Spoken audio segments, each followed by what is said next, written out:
मोह माया में फंसना अर्थात अपने जीवन के लक्ष्य को भूलने के समान है। और जीवन का तो यही लक्ष्य है महादेवी कि अपने भीतर छिपी हुई ईश्वरी शक्ति को ढूंढकर बाहर निकालना। जिस प्रकार मरुस्थल की रेत दूर से जल के समान चमकती है, परंतु निकट जाकर ही यह ज्ञात होता है कि वो तो सूखी रेत है, जल नहीं। उसी प्रकार हर मोह निकट से केवल एक भ्रम सिद्ध होता है महादेवी।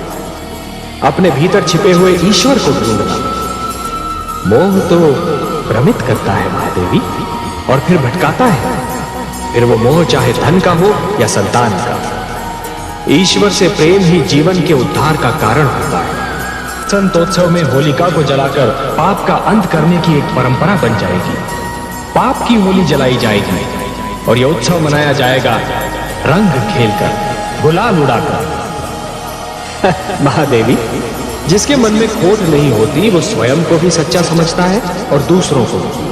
इतिहास रचा ही इसलिए जाता है महादेवी कि आने वाली पीढ़ियां ये देख सकें कि उनके पहले की पीढ़ियों ने क्या भूल की और वो उस भूल को ना दोहराएं। यदि दोहराती हैं तो दंड पाती हैं, दुख झेलती हैं। क्षति पहुंचाने वाले को दंड देना तो बहुत सरल है, पर उसे क्षमा करना बहुत कठिन है। और जो क्षति पहुंचाने वाले को क्षमा कर सकता है वो तो पूजनीय है। और अंधकार की शक्तियां केवल किसी और को ही क्षति पहुंचा सकती हैं तो वो उनका भ्रम है। सत्य तो ये है महादेवी कि जो ईश्वर के सच्चे भक्त होते हैं, जो स्वयं ईश्वर पर संपूर्ण विश्वास करते हैं, ये तंत्र मंत्र की शक्तियां उनका बाल भी नहीं बांका कर सकती। इस प्रकार द्वेष और घृणा का मारा व्यक्ति पड़ोसी के घर को जलते हुए देख ये भूल जाता है कि उसी अग्नि की लपटें स्वयं उसका घर भी जला सकती हैं। उसी प्रकार जो व्यक्ति तंत्र मंत्र में विश्वास करता है वो ये भूल जाता है कि यही तंत्र मंत्र की शक्तियां स्वयं उसका भी सर्वनाश कर सकती हैं। सत्य तो ये है महादेवी कि स्वयं मैं अपने भक्तों के वश में, अपने प्रेम से, अपने विश्वास से, अपनी भक्ति से और अपनी श्रद्धा से मेरे सारे भक्त बार बार मुझे उनकी सहायता करने के लिए विवश करते रहे हैं और करते रहेंगे। और मुझे अपनी इस विवशता पर कितनी प्रसन्नता होती है इसका मैं क्या वर्णन करूं महादेवी, इसका मैं क्या वर्णन करूं महादेवी। कि जिस प्रकार जब एक पुरुष भटक जाता है तो केवल एक ही व्यक्ति भटकता है, परंतु जब एक नारी के पैर डगमगाने लगते हैं तो समस्त परिवार डगमगा जाता है।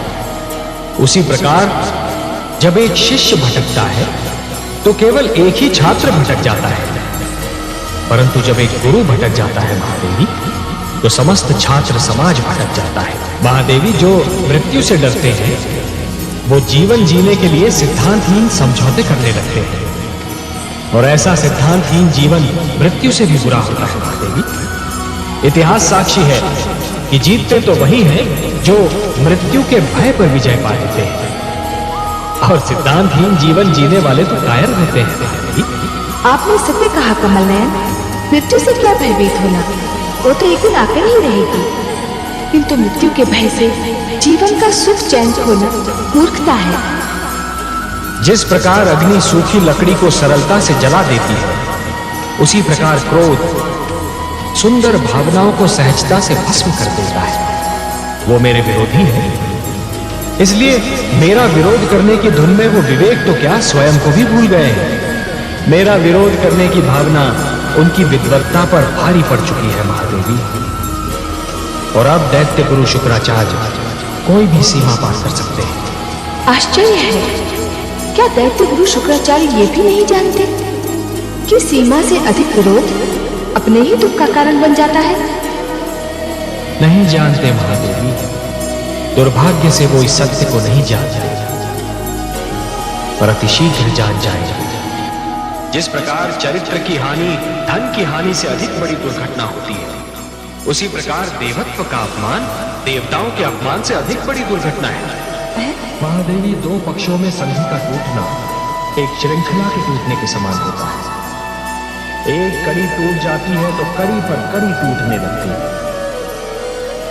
महादेवी, मोती जिस डोर में पिरोए हुए होते हैं, यदि वो डोर भी टूट जाए तो सारे के सारे मोती भूमि पर बिखर जाते हैं, और इन बिखरे हुए मोतियों को दोबारा समेटना और फिर से उसी डोर में पिरोना ये सरल कार्य नहीं होता महादेवी। जानती हूँ कमल नयन, बची बचाई नगरी को उजाड़ना सरल कार्य होता है। उसी नगरी को फिर से बसाना बहुत कठिन होता है। वर्ष और पीढ़ियां बीत जाती हैं उसे बसाने में। सत्य कहा महादेवी, समझौते का तोड़ना सदैव शत्रुता को जन्म देता है, और शत्रुता एक ऐसा विषैला पौधा है जिस पर केवल द्वेष के पुष्प और संदेह के कांटे ही उगते हैं, और ये द्वेष और संदेह कई पीढ़ियों तक अपना रंग दिखाते रहते हैं। पर ये जान लीजिए कि सृष्टि की हर वस्तु किसी न किसी सीमा में बंधी हुई है। इच्छा हो, ईर्ष्या हो, क्रोध हो, कोई भी भावना हो, उसकी अपनी सीमा होती है, और जब वो भावना अपनी ही सीमा को लांघकर परे चली जाती है तो स्वयं अपने लिए ही हानिकारक सिद्ध हो जाती है। ये प्रेम, ये स्नेह और एक दूसरे का आदर करने की ये भावना ही मानव जाति को संस्कृति देगी, सभ्यता देगी, उसे उत्थान का मार्ग दिखाएगी। ये भावनाएं और इनको प्रदर्शित करने की शक्ति केवल मानव जाति को मिलेगी। यदि मानव ने इन भावनाओं की रक्षा की तो ये भावनाएं उसे जीवन की प्रेरणा देंगी, उन्नति की शक्ति देंगी, उसे शांति का मार्ग दिखाएंगी। और यदि मानव ने इन भावनाओं को त्याग दिया तो वो पशु और पिशाच के स्तर से भी नीचे जा लगेगा। कि यदि चित्रकार के बनाए चित्र को कोई बिगाड़ दे तो क्या उसे तनिक भी चिंता नहीं होगी? यदि कोई चित्रकार अपना चित्र किसी को उपहार में दे दे तो उस चित्र को संभालना उपहार पाने वाले का कर्तव्य है। जो हो रहा है हो सकता है वो वही हो जो स्वयं विधाता ने लिखा हो और अपना लिखा तो स्वयं विधाता भी नहीं मिटा सकते ना। हे महादेवी, हो सकता है कि ये मानव की परीक्षा हो, उसके कर्मों की परीक्षा हो। तो आप क्या चाहती थी कि हम केवल दिन बनाते और रात्रि न बनाते? फिर मानव को अंधेरे उजाले का अंतर कैसे जान पड़ता? विष न होता तो अमृत की महत्ता कैसे जानी जाती? पुष्प के साथ कांटे न होते तो पुष्प के सौंदर्य को कौन जान सकता? पतझड़ न आती तो वसंत ऋतु इतनी सुहानी कैसे लगती? हमने मानव को बनाया है देवी। मानव इतिहास को बनाने का कार्य हमने अपने हाथों में नहीं रखा, वो तो उसी पर छोड़ दिया है। अभी तो उसे अपनी शक्ति का आभास हुआ है, इसी से उसे न्याय अन्याय, सत्य असत्य, धर्म अधर्म और पाप और पुण्य की जानकारी भी होगी। हमने बुद्धि दी है मानव को, विवेक दिया है उसे। यदि असत्य और अधर्म अपनी सीमा को पार कर गए, यदि धर्म की हानि होने लगी तो हम स्वयं धरती पर जाएंगे।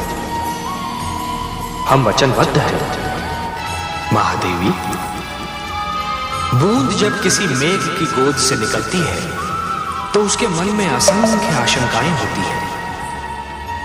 सोचती है कि उसका अंत क्या होगा।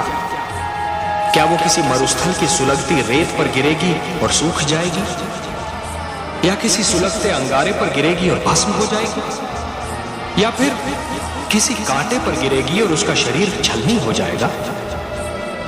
क्या होगा उसका अंत? परंतु जब वो किसी सीप के मुख में गिरती है और मोती बन जाती है, तब उसे यह ज्ञान होता है कि उसकी यात्रा शुभ थी। परिवार मानव समाज की सबसे छोटी परंतु सबसे महत्वपूर्ण इकाई है। हमने पृथ्वी पर रहने वालों के लिए कुछ नियम दिए हैं और उनके अनुसार एक पिता परिवार का स्वामी होता है।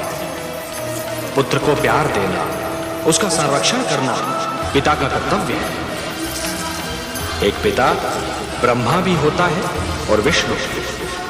वो जन्म भी देता है और पुत्र का पालन पोषण भी करता है। देवी, संघर्ष का संबंध आयु से नहीं, इच्छा शक्ति और मन की लगन से होता है। भड़कती हुई ज्वाला पहले छोटी सी चिंगारी ही होती है। माना कि ध्रुव सर्वस्व त्याग कर मेरा दर्शनाभिलाषी है, परंतु जो मेरे साधारण भक्त हैं उनका भी तो मुझ पर अधिकार है। आप तो जानती हैं देवी कि जो भी सच्चे मन से मुझे पुकारे मैं उसी का हो जाता हूं। तो फिर यह कैसे संभव है देवी कि मैं अपने असंख्य भक्तों को भूलकर केवल एक बालक को कृतार्थ करूं? देवी, सूर्य अपना प्रकाश बांटते समय राजा के महल और दीन की कुटिया में अंतर नहीं करता। वर्षा का बादल मधुवन पर बरसता है तो मरुस्थल की प्यास भी बुझाता है। तो फिर यह कैसे संभव है देवी कि मैं अपने भक्तों में पक्षपात करूं? हे महादेवी, ये मत भूलिए कि ईश्वर भी ईश्वरत्व के नियम से बंधा है और ईश्वरत्व का नियम है समानता। मेरी दृष्टि में समस्त मानव जाति समान है। मैं धरती पर जा अवश्य सकता हूं देवी, किंतु समस्त मानव समूह के कल्याण के लिए। महादेवी, जिस प्रकार जब जल माटी को गीला कर देता है तो माटी में से सुंदर अंकुर फूटते हैं, उसी प्रकार जब भक्ति मन को उदार बना देती है तो मन में सुंदर विचारों का जन्म होता है। जिस प्रकार वर्षा फूल पर जमी हुई धूल को धोकर फूल को स्वच्छ और निर्मल बना देती है, उसी प्रकार जब श्रद्धा मन को छूती है तो मन को पवित्र और उज्जवल बना देती है। यदि ऐसी स्थिति बन जाए कि दो परस्पर विरोधी गुटों की लड़ाई में दोनों ही पक्षों के केवल निर्दोष और असहाय तत्व ही अत्याचार और आतंक के लक्ष्य बन जाए, तो हर उदार मन तब उठता है। जिस प्रकार दीपक जिस अंधकार को मिटाता है, वो अंधकार उसी के नीचे जा छुपता है, उसी प्रकार कभी कभी सत्य को असत्य के नीचे और पुण्य को पाप के नीचे ही शरण मिलती है।